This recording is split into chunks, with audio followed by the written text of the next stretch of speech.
All right, guys. So today we have Thomas Sowell facts about Germans never uh, thought in school. Thomas Sowell.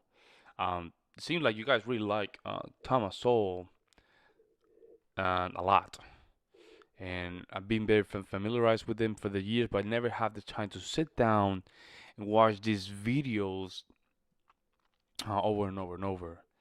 So it's good for me to just get this history plus reacting to it with you guys. So I really appreciate that. A lot of good comments in this comment section below. I'm learning a lot. Okay? Doesn't matter if you agree with me or you don't. I really appreciate it. We're here to learn to make sure that we push ourselves further to enlighten ourselves. Thomas Sowell, facts about Germans never taught in school. Here we go.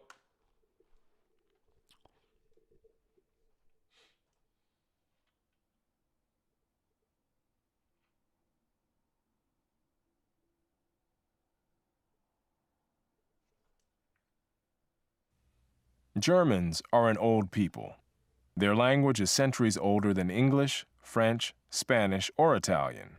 Interesting. But the history of a dozen years has cast a long shadow over the thousands of years of their existence Solar as a panels over there. people. The rule of Hitler and the Nazis from 1933 to 1945 not only sealed the fate of the Germans of that generation, it has colored the way Germans have been seen since then, as well as the way the previous history of Germans has been seen. German intellectual figures, social traditions, and political movements in centuries past that were once seen in the context of their own times are now often seen as precursors of Nazi totalitarianism or of the Holocaust. Was all of German history leading up to Hitler? Or were the Nazi years simply a tragic aberration on a monumental scale? The collectivization of Germans in the minds of others has had major consequences in the real world, quite aside from its impact on intellectual conceptions of this people. At the end of the Second World War, millions of people of German ancestry living outside the Reich in various parts of Eastern Europe and the Balkans were sent back to Germany, even though many of these families had been living where they were for centuries, and many of the individuals sent back to Germany had in fact never seen Germany. Interesting. Winston Churchill protested these mass expulsions of millions of Germans on a scale grievous and undreamed of, and said, "We must banish revenge against an entire race from our minds." In order to assess the 12 fateful years of the Nazi regime and its relationship to German culture and history in general, we must first review that history and that culture. Okay. Germans, as a people, have extended well beyond the boundaries of present-day Germany, not only in Europe, but in overseas settlements in the Western Hemisphere and as far away as Australia. The extent to which these far-flung settlements could be considered German, and for how long, depends of course. Do we have a very large Germanic culture in the United States? Pennsylvania, right? Ohio, Iowa, Michigan, for God's sake. Here in Wisconsin, Minnesota. I mean, here, Illinois. All this area is just Swedish, Polish, and Germans. So we had, you know, yeah, the bad and the good things of Germans here as well. So let's. It's very interesting to see how he goes with this. On the extent to which German culture persisted among them, and whether or not that culture was linked to the German nation-state. Sorry. To assess that, we need to see, at least in outline, some of the prominent features of the culture and values historically associated with Germans. Moreover, the features of German culture stand out in sharper relief against the cultures of the surrounding peoples, such as the Slavs of Eastern Europe or the British and French to the west. Long before German societies became industrialized, Germans were skilled craftsmen in many fields. Germans were known for brewing beer in Roman times, and Germany today produces more beer than any other country in Europe. People of German ancestry have set up breweries as far away as Australia and China, the famous Tsingtao beer of China having been created by Germans there. The leading American brands of beer, Budweiser, Coors, and Miller, were likewise all created by people of German ancestry. Hey, that makes sense. German breweries in Buenos Aires drove English beer out of the market there. In the Brazilian state of Sao Paulo, the only producers of beer in the early 20th century were Germans. Huh. Beer brewing Germans are not simply a stereotype. German craftsmen also Steinway, yeah. pioneered in making pianos and took this skill with them to other countries. By the way, we don't own them anymore. The Chinese own them. The first pianos in colonial America were built That's by another Germans, conversation, but who also led the way in building pianos in Australia, uh, Russia, France, and England. German craftsmanship also created optical products that made such firms as Zeiss, Schneider, Rodenstock, and Voigtlander world leaders in high-quality lens production. The leading lens-making firm in the United States was founded by two German immigrants named Bausch and Lomb. Printing was another area in which Germans led the way. Gutenberg introduced printing with movable type in Europe, and centuries later, Germans set up the first printing press in the Western Hemisphere. yeah. When printing presses began to spread from Western Europe into Eastern Europe, they spread first into German enclaves in the East, because here were concentrated people who could read. Germans also pioneered in map making.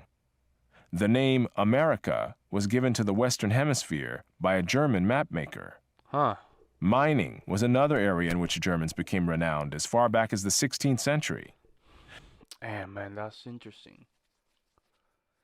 They are a very smart society. Let's talk about music. We have one of the greatest. Beethoven, Mozart, even some of them are Austrians. Still the same culture, right? We have Liszt, Franz Liszt, Johann Sebastian Bach, Pachelbel. All these people are from Germanic origins, right? So they have contributed a lot to this, a lot. Even Karl Orff, I know he was very used in Nazi Germany. He was a great composer. I mean, we're talking Felix Mendelssohn, Richard Wagner, all great composers. I don't care what people say. They're great composers. They have bring to the table a lot. Because, like you said, they have one hiccup. And it was reconstructed, I understand. But we all have mistakes. And we in the United States, we have our own hiccup. It's called Civil War, right? So, it's interesting where he just bring up all these things to light. Copper mines in Britain were opened up by Germans, as were silver mines in Mexico, Spain, and Norway, in addition to the German mining communities in the Balkans already noted. German craftsmanship in metal created the first armor and swords manufactured in Mexico, as well as the renowned Kentucky rifle, which was in fact made by Germans in Pennsylvania. For thousands of years, Germans excelled in military operations. German generals held positions of high command in the Roman legions, as they would in later centuries command armies in Tsarist Russia, in South America, and in the United States from the Revolutionary War of 1776 to the two world wars of the 20th century, in both of which the U.S. Army was commanded by generals of German ancestry, Pershing and Eisenhower, respectively. Eisenhower, yeah. German commanders of American military forces in the Second World War also included Admiral Chester Nimitz, who commanded the Pacific Fleet, and General Karl Spaatz, whose bombers reduced much of Germany to rubble. In both world wars, the armies of Germany inflicted far more casualties on opposing forces than the Germans sustained themselves. During the Middle Ages, the Teutonic Knights conquered Prussia, which became the heartland of German military prowess for centuries to come. German fighting men were in demand by rulers in Eastern Europe and in the Ottoman Empire, and were used by the British in their attempt to suppress the rebellious American colonies, as well as by the Americans in order to bring their citizen army up to the military standards required to fight the British. Ironically, Germans produced not only leading military men, but also leading pacifist groups, such as the Mennonites, who also spread to other countries. Yeah, Mennonites. Whether in agriculture, industry, commerce, or the military, Germans became known for thoroughness, organization, punctuality, and hard work, as well as for specific skills. Other countries not only welcomed German immigrants, but some actively recruited them, and in some cases subsidized their travel. Not only in Eastern Europe, but also in developing nations in the Western Hemisphere and in Australia, Germans were recruited to pioneer in opening up undeveloped wilderness. Wherever Germans settled around the world, there were newspapers printed in German. In Russia, the St. Petersburger Zeitung was founded in 1727, followed in later years by the Saratov Deutsche Zeitung. in the German agricultural settlements on the Volga, and the Odesser Zeitung among Germans who settled by the Black Sea. In the United States during the immigrant era, most of the foreign language newspapers in the country were German. Huh. St. Louis Really? had 2 daily newspapers in German as early as 1845, and out on the plains, there was an Odessa Zeitung set up by German immigrants from Russia who had kept their language and culture intact after settling in Russia for generations and then That's resettling in the United States. Do we still, I think some of the Amish people, they speak like a Dutchy, German, kind of Americanized way. So we still have a very strong presence of Germanic culture. So even in those communities, you see how well and flourished they can handle themselves with the intervention of the government. So I would like to figure out what's their main principle or way or philosophy they have in their own culture where they always thrive, yeah, wherever they go. I would like to know what it is, right? Versus all the cultures, right? States. German language newspapers were published daily in 15 American cities, with such names as Die New Yorker Staatszeitung, the Cincinnati Volksblatt, the Chicago Abendpost, the Louisville Anzeiger, and the Deutsche Zeitung in New Orleans. In Brazil, there was the Santa Cruz Anzeiger, the Deutsche Zeitung, and the Brazil Post. Elsewhere in South America, Argentina, there were the Argentinisches Tagblatt and the Deutsche Zeitung for They have a lot of Paraguay, Germans down there among too. others. In the Australian city of Adelaide, the Australische Zeitung was still being published in the late 20th century. These German-language newspapers in countries around the world were just one indication of the persistence of German culture among people settled for generations, or even centuries, in other countries. German settlers in Australia built houses and communities in the style that they had been used to in their homeland. That's crazy. A German traveler in 19th century Australia. We might have to get some of those people here, man. Some of those back communities here in the United States, just throw them there. See what they do. Right? 1,000 here, 1,000 there, 1,000 there, 1,000 there. And see what they do. It'll be interesting. Wrote of an immigrant settlement there. There are German public houses, a German drugstore, German doctors, stores, blacksmith, carpenter, school, church. In fact, everything is German. The traveler would believe himself in some little village of the old country between the Rhine and the Oder. A rural village in Argentina was described this way by a visitor in 1967. Okay. I entered the church and heard something I did not remotely expect in this distant place. Traditional German hymns of Holy Week, sung in typical Volga German style in which each voice remains distinct. I looked around. Men, women, and children were in their Sunday dress. Some of the women wore scarves. Beneath them were faces like those of the country people in Germany. In front of the nave, the minister was preaching in common German to the parishioners. All right. It was difficult to believe that I was in Latin America, that the ancestors of these people had left Germany for Russia 200 years ago. This cultural persistence among Germans around the world represented a loyalty to the particular subculture of the locality from which they had come, not a political loyalty to the German nation.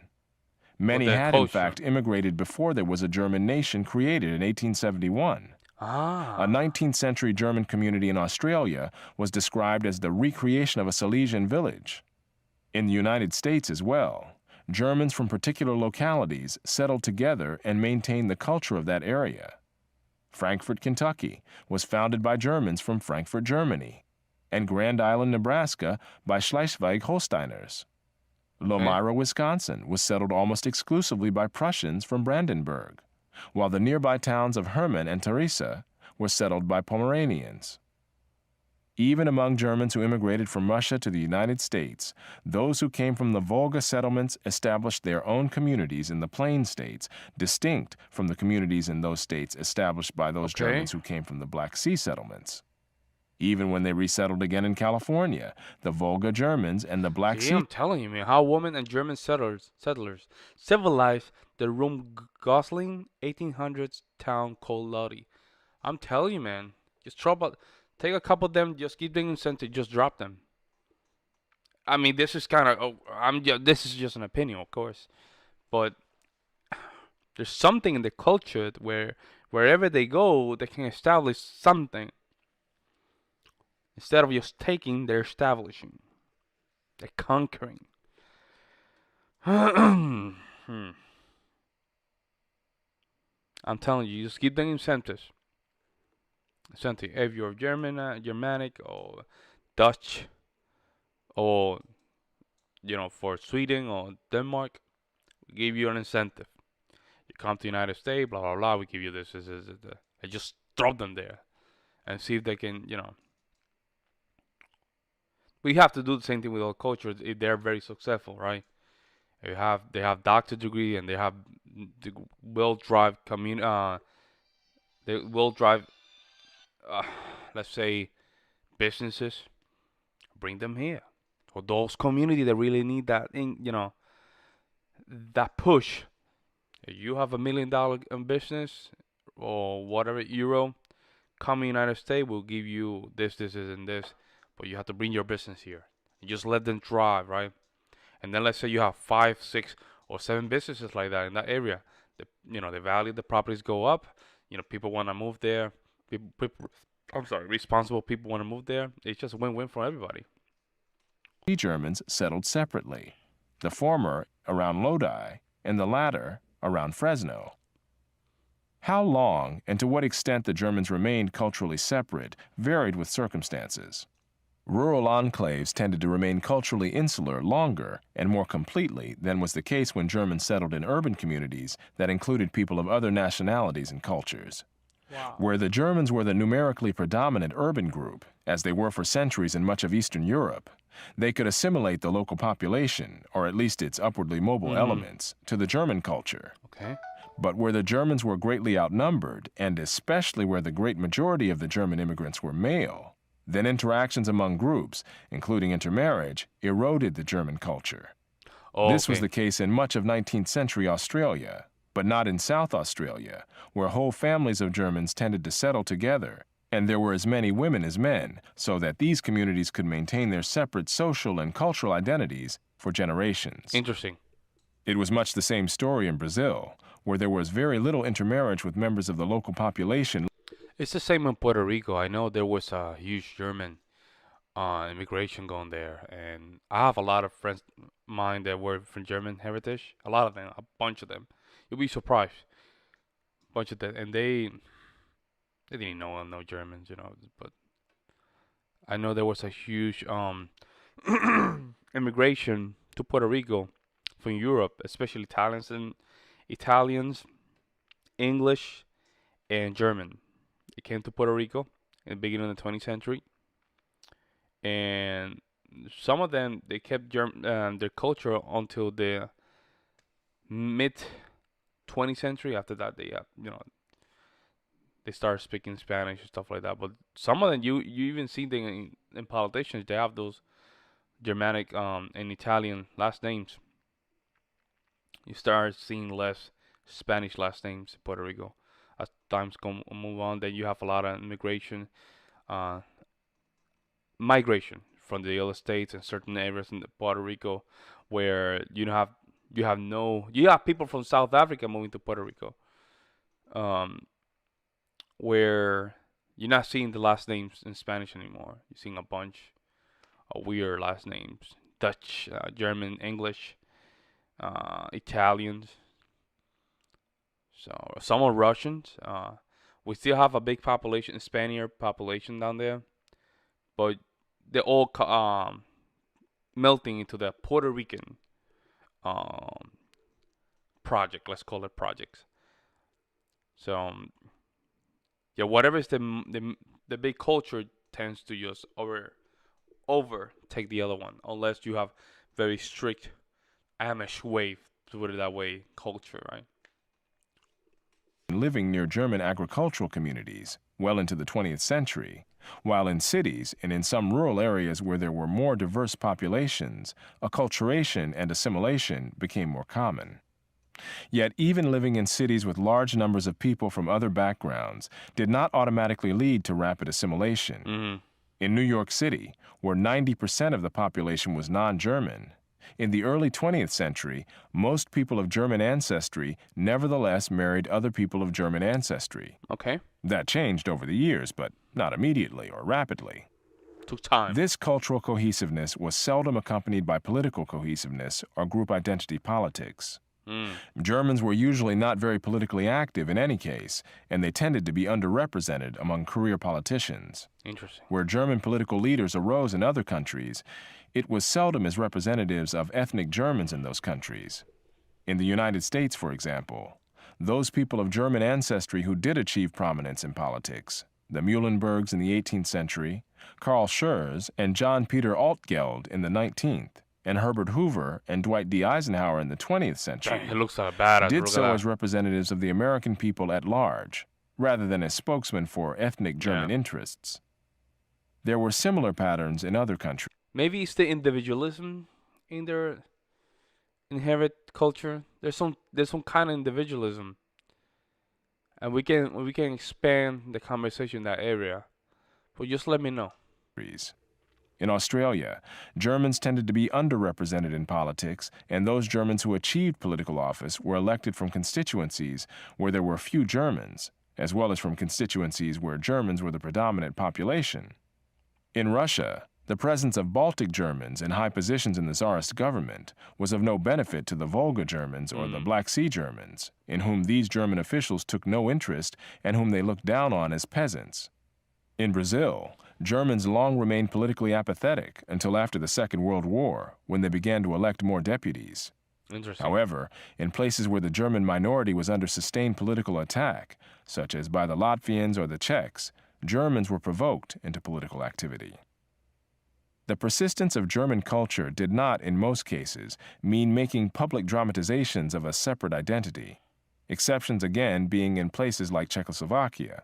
More commonly, Germans maintained their culture without making a public issue of it.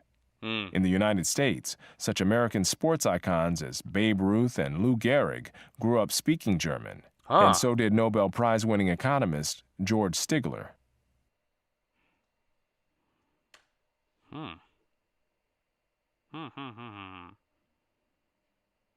Ah, man, that's another one. The colonial and post-colonial history of Ghana. Oh, I would like to watch that one. Oh, interesting. That makes sense. I'm putting it out there. Maybe taking a couple of Germans and throw them in here and throw them there and just see how the experiment goes. Clearly, they do very well. They do very well wherever they go. So I'm wondering if we give incentives to people like them, no matter what kind of culture, right? Where they want to just thrive, to better themselves. I think we can all agree that that can be a good example, not only